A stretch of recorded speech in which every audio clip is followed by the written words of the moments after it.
Now this is something which is exactly the opposite of what we observe in trade relationships of the world today.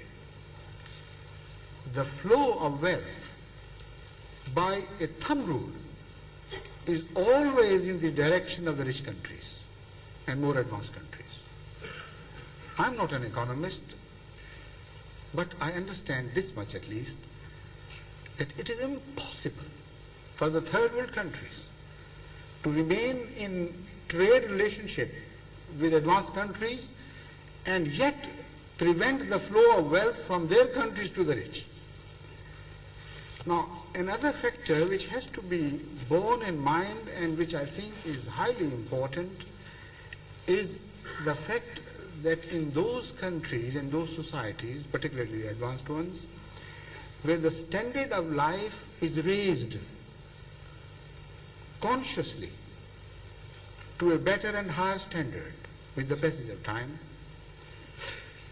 this tendency is discouraged in Islam for very potent reasons.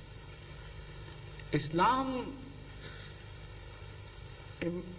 presents to you a picture of a society in which there is some saving, not only at individual and family basis, but also at a national basis. Deficit economies are unthinkable. Why? It has a very potent message, in fact. Because if you raise your standards artificially, then ultimately your industry is bound to suffer from this. This is the reason why you begin to spend the future in your present. This is the reason why ultimately you are under debt to your own future. You must have the amenities of life to which you have become addict.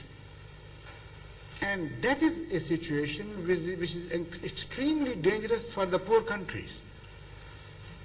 Because if in a period of economic growth, rich countries are suffering from the new challenges and new competitions, and their economy has taken a downward trend, then they would become more callous in their relation to the third world or poor countries.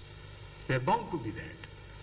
Because somehow, within their country, the governments must maintain a reasonable standard of life, reasonable from the point of view of the people who have got used to that standard of life.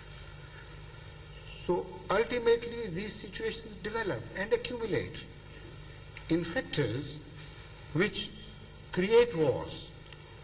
But I should not enlarge upon this further. I think the time is about to be over, or has already been over, is it?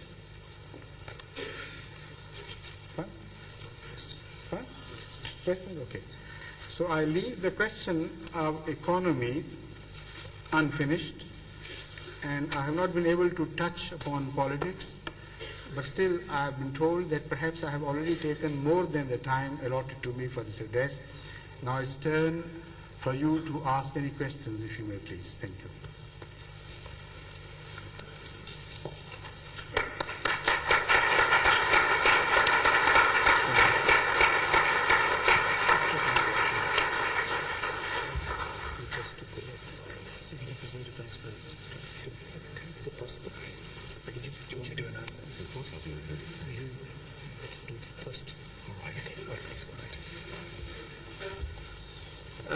Before we have the question and answer session, I'm going to ask Mr. Hugo Summerson, MP, to propose a vote of thanks to His Holiness. This is because Mr. Summerson has to leave before 5 o'clock, and we haven't got very much time left for the questions.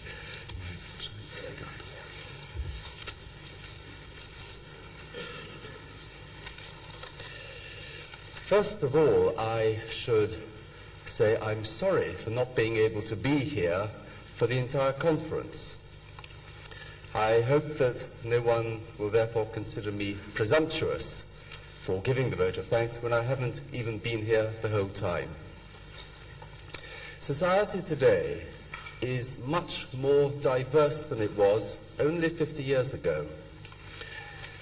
As a Member of Parliament, I consider it my duty to inform myself of all the various strands of opinion and influence in our society today, and that's why I'm here this afternoon. In listening to His Holiness's address, one phrase struck me particularly: the message of Islam is peace. And what a welcome message that is. The world we live in today is difficult and dangerous and full of turmoil. And as long as these important and powerful influences are for peace, then there is hope for the future. And in conclusion, I would like to thank His Holiness on behalf of everyone here for his most lucid, wide-ranging and valuable exposition on these very important matters.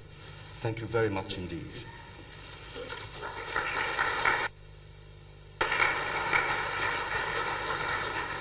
So you must leave, now I understand?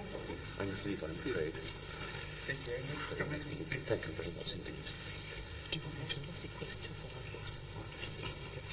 But these are 3 questions which are talking to each other. Shall I read them out, please? Yes. An enormous number of questions to His Holiness have been submitted, which, if we were to take them one by one, would keep us here, I am reliably informed, well into tomorrow morning. I am presuming that the sense of the meeting is that we should not stay here that long. I have no doubt that His Holiness will read all your questions and probably will pronounce on those which he doesn't have time to deal with here in another form at an appropriate time. Mr. Aftab Khan has selected 3 questions which he thought it would be appropriate for His Holiness to deal with here and now. Should I give the name of the questioner in each case? Yes. The first one is from Mr. Abdul Qadir Hafidi. And the question is, the speaker says salvation cannot be monopolized. Then why does God say in the Quran, and I won't inflict my Arabic accent upon you, the translation in English is, to God, religion is Islam. That's correct. This is a very important aspect of what I have already explained to you. Islam, according to the Holy Quran, is